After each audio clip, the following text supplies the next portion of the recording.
After the tour of Maiduguri and the rest of the areas ravaged by terrorism in the northeast, it is now time to rub minds with the federal government on their findings. And the acting president chose his conference room to receive them.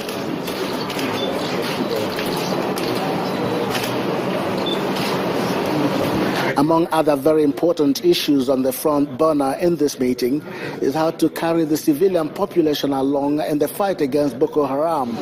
The Minister of Foreign Affairs explains. They saw the calamitous humanitarian crisis there, and they saw how we're engaging with that. Over $2 billion that this government, is investing in that. And so, we had this donor conference, international donor conference in Oslo, and of course, almost $700 million has been made available to us already. And I think that this kind of visit will help us to raise even more money for the humanitarian challenges we're facing. And during the briefing yesterday in Maiduguri, and also today, the Vice President, I think, made that point. The steps that are being taken by our military in institutionalizing human rights, a culture within the military. Before visiting the seat of government, the United Nations Security Council missioners had met with officials of civil society organizations, internally displaced persons, and women's group.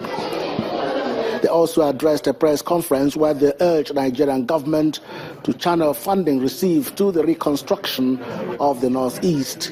We will also be working with our Security Council colleagues on other aspects of follow-up, and we'll be talking privately both to Amina Mohammed and to the UN Secretary General about what more the United Nations itself could be doing in this area. It is not for us as individual members of the Security Council to say what that should be, but we will be going back with our recommendations and our own conclusions.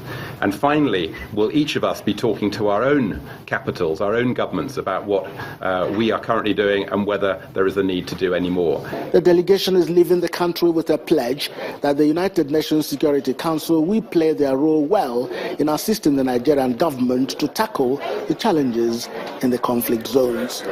Chukwuma Onwekusi, Channels Television News.